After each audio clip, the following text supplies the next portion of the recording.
আসসালামু আলাইকুম। আজ আমি আপনাদের সাথে আরেকটি নতুন রেসিপি শেয়ার করতে যাচ্ছি। কিভাবে আমরা মসুর ডাল এবং আলু দিয়ে তেলাপিয়া মাছের মাথা মুড়িঘণ্ট রান্না করব। ভিউয়ার্স, খুবই সুস্বাদু লাগে এই মুড়িঘণ্ট খেতে। আমি এখানে দুটো তেলাপিয়া মাছের মাথা নিয়েছি। এই তেলাপিয়া মাছের মাথা দিয়ে আলু কুচি করে এবং এক মুঠো মসুর ডাল সিদ্ধ করে দিয়ে মুড়িঘণ্ট রান্না করব। ভিউয়ার্স, আপনারা চাইলে যে কোনো বড় মাছের মাথা দিয়ে এই মুড়িঘণ্টটা বানাতে পারেন। চুলায় একটি কড়াই বসিয়ে দিলাম। কড়াইয়ের মধ্যে থাকা পানিগুলো শুকিয়ে গেলে দিয়ে দিলাম হাফ কাপ সয়াবিন তেল। তেলটি গরম হয়ে গেলে দিয়ে দিলাম 1 চিমটি জিরা। আপনারা চাইলে জিরাটা নাও দিতে পারেন বা স্কিপ করতে পারেন। 2টি এলাচ এবং 4টি দারুচিনি হালকা ভেজে নিলাম। দিয়ে দিলাম 4টি পেঁয়াজ কুচি।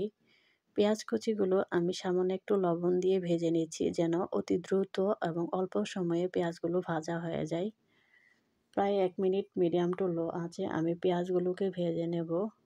পেঁয়াজগুলো ভাজা হয়ে গেলে এখানে আমি কিছু ব্লেন্ড করা বা বাটা মশলা দেব। 1 চিমটি জিরা, 1 টুকরো আদা, 4টি দারুচিনি, 4টি এলাচ, 1টি পেঁয়াজ ও রসুন, সামান্য একটু রসুন আমি ব্লেন্ড করে বা বেটে নিয়েছি। অবশ্যই এখানে দারুচিনি এলাচগুলো বেটে দেওয়ার চেষ্টা করবেন, তাহলে মুড়িঘণ্টর স্বাদটা অনেক বেড়ে যাবে।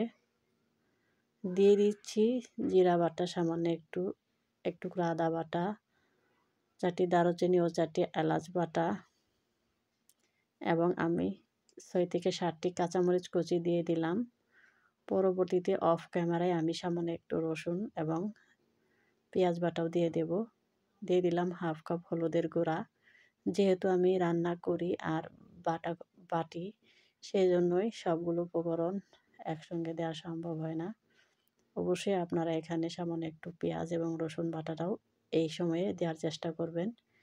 এইবার মশলাগুলোকে প্রায় 1 মিনিট সময় মিডিয়াম টু লো আঁচে ভেজে নেব। মশলাগুলো ভাজতে ভাজতে যখন খুব সুন্দর একটা ঘ্রাণ বা স্মেল বের হবে, সেই পর্যায়ে দিয়ে দেব আমি 4 থেকে 5টি বড় সাইজের আলু, যা আমি কুচি করে নিয়ে ধুয়ে রেখেছি। আলুগুলো কুচি করে ধুয়ে নিয়ে আমি এই পর্যায়ে এখানে মশলার মধ্যে দিয়ে ভেজে নেব। আলুগুলো দিয়ে আমি কমপক্ষে 2 মিনিট সময় মিডিয়াম টু লো আঁচে ভেজে নেব। আলুগুলো ভাজতে ভাজতে ভাজতেই যেন প্রায় অনেকটা সিদ্ধ হয়ে আসবে, এইরকম ভাব চলে আসবে। ঠিক সেই পর্যায়ে দিয়ে দেব মাছের মাথা দুটো। মাছের মাথা দুটো আমি 1টি পেঁয়াজ, 4টি কাঁচামরিচ, সামান্য একটু হলুদের গুঁড়া, একটু লবণ এবং সয়াবিন তেল দিয়ে সিদ্ধ করে নিয়েছি বা কষিয়ে নিয়েছি। আপনারাও যে কোনো বড় মাছের মাথা অবশ্যই পেঁয়াজ, মরিচ, লবণ, হলুদ, তেল দিয়ে সিদ্ধ করে নেবেন বা কষিয়ে নেবেন। চাইলে আপনারা মাছের মাথা ভেজেও নিতে পারেন। আমি আজ মাছের মাথা দুটো জাল করে নিয়েছি বা সিদ্ধ করে নিয়েছি। যখন দেখব আমার আলুগুলো ভাজা হয়ে গেছে এবং অনেকটাই সিদ্ধ হয়ে এসেছে, সেই পর্যায়ে আমি মাছের মাথা দুটো অ্যাড করে নেব। মাছের মাথাগুলো আপনারা চাইলে কাঁটাগুলো ফেলে দিতে পারেন। কাঁটাগুলো ফেলে দিয়ে তারপর মাছের মাথা অ্যাড করতে পারেন। আমার হাতে যেহেতু সময় কম ছিল, তাই আমি মাছের মাথাগুলো কাঁটা ফেলে দেইনি। আমি পরবর্তীতে কাঁটাগুলো ফেলে দেব, সেজন্য আমি এমনিতেই রান্না করেছি। আপনারা চাইলে মাছের মাথা সিদ্ধ করে নিয়ে কাঁটাগুলো ফেলে দিয়ে তারপরে এখানে এই আলুর মধ্যে দিতে পারেন। ভিউয়ার্স, যারা আমার ভিডিওটি দেখছেন অবশ্যই একটি লাইক দিয়ে ভিডিওটি দেখা শুরু করবেন। আপনাদের একটি লাইক, একটি কমেন্ট, একটি শেয়ার আমাদেরকে নতুন করে ভিডিও বানানোর জন্য উৎসাহ তৈরি করে। একটি ভিডিও বানাতে আমাদের অনেক কষ্ট লাগে, কিন্তু লাইক শেয়ার দিতে আপনাদের 1 সেকেন্ডেরও ব্যাপার না। এই পর্যায়ে আমি তেলাপিয়া মাছের মাথা দুটো পেঁয়াজ, মরিচ, লবণ, হলুদ, তেল দিয়ে সিদ্ধ করে নিয়েছি। সেটাই এখন আমি এখানে দিয়ে দিচ্ছি। যেহেতু আলুগুলো ভাজতে, ভাজতে অনেকটাই সিদ্ধ হয়ে এসেছে। এই পর্যায়ে মাছের মাথা দুটো এখানে আমি দিয়ে দিচ্ছি। আপনারা চাইলে এই মাছের মাথাগুলোর ভেঙে কাঁটাগুলো ফেলে দিয়ে তারপরে দিতে পারেন। আমি যেহেতু পরবর্তীতে কাঁটাগুলো ফেলে দেব, তাই আমি এখন এমনিতেই দিয়ে দিচ্ছি। এমনকি মাছ জাল করার সময় বা কষিয়ে নেওয়ার সময় সামান্য একটু ঝোল ছিল, সেই ঝোলটুকুও আমি এখানে দিয়ে দিচ্ছি। তো ভিউয়ার্স, আপনারা অবশ্যই বাসায় ট্রাই করে দেখবেন, খুবই সুস্বাদু লাগে এই রেসিপিটা খেতে।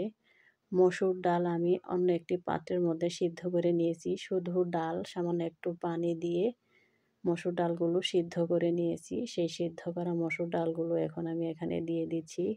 আপনারা চাইলে ডালগুলো সিদ্ধ করে ভর্তা বানিয়েও এখানে দিতে পারেন, অর্থাৎ থেতলে বা মেখেও এখানে দিতে পারেন। আমি আর ভর্তা বানাইনি বা থেতলে দেইনি। আমি সিদ্ধ করে আস্তই দিয়ে দিচ্ছি। আপনাদের ইচ্ছা, আপনারা যেভাবে ইচ্ছা দিতে পারেন। তবে খুবই সুস্বাদু লাগে মাছের মাথা দিয়ে মসুর ডাল এবং আলু দিয়ে এইভাবে যদি মুড়িঘন্ট বানানো হয়। আপনারা তো মুড়িঘন্ট অনেক খেয়েছেন। এইভাবে মুড়িঘন্ট কখনো খেয়েছেন কিনা অবশ্যই আমাকে কমেন্ট করে জানাবেন। আর কেমন লাগলো আমার রেসিপিটা কমেন্ট করে জানাতে ভুলবেন না কিন্তু। আপনাদের কমেন্ট পড়তে আমার খুবই ভালো লাগে। আপনারা অনেক সুন্দর, সুন্দর কমেন্ট করেন আমার ভিডিও দেখে। আমার মনটা ভরে যায় তাতে। তো ভিউয়ার্স, যারা নতুন আছেন, নতুন যারা আমার ভিডিওটি দেখছেন অবশ্যই চ্যানেলটি সাবস্ক্রাইব করবেন। আর যারা অলরেডি সাবস্ক্রাইব করেছেন তাদেরকে জানাই অসংখ্য ধন্যবাদ। এইবার আমি এখানে সামান্য একটু পানি দিয়ে দেব। আলুগুলো পুরোপুরি সিদ্ধ হওয়ার জন্য আমি এখানে সামান্য একটু পানি দিয়ে নেড়েচেড়ে নিয়ে এখন দেখা যাচ্ছে যে আরও একটু পানি দিলে ভালো হয়, অর্থাৎ আরেকটু পানি দিলে আমার রেসিপিটা খুব ভালোভাবে আলুগুলো সিদ্ধ হয়ে যাবে। তাই সামান্য আরও একটু পানি দিয়ে আমি ঢাকনা দিয়ে ঢেকে কমপক্ষে 5 মিনিট মিডিয়াম টু লো আঁচে সিদ্ধ করে নেব। তো আজকের মুড়িঘন্টর মধ্যে আমি খুব বেশি ঝোল রাখবো না, সামান্য একটু মাখা মাখা ঝোল রাখবো। তবে আপনারা চাইলে ঝোল না রেখে ঝোলটা শুকিয়ে তারপরে মুড়িঘন্টটা তৈরি করতে পারেন। ঝোল শুকিয়েও মুড়িঘন্ট বানানো যায়। সামান্য একটু মাখা মাখা অবস্থায় ঝোল থাকা অবস্থাতেও মুড়িঘন্ট বানানো যায়। ভিউয়ার্স, অবশ্যই আমার ভিডিওটি না টেনে সম্পূর্ণ দেখবেন।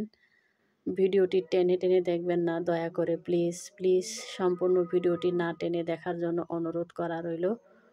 ভিউয়ার্স, কেমন লাগলো ভিডিওটি অবশ্যই কমেন্ট করে জানাতে ভুলবেন না।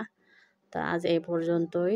দেখুন আমি মাছের মাথাগুলোকে একটু ভেঙে নিচ্ছি যেন মাছগুলো সম্পূর্ণ আলুর সঙ্গে মিশে যায় এবং খুব সুন্দর একটা মাছ মাছ ঘ্রাণ রেসিপির মধ্যে ছড়িয়ে পড়ে। সেজন্য আমি মাছের মাথাগুলো ভেঙে দিচ্ছি।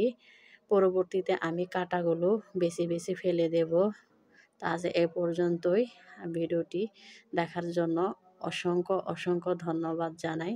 তা আবার দেখা হবে আপনাদের সাথে পরবর্তী নতুন কোনো ভিডিওতে নতুন কোনো রেসিপি নিয়ে।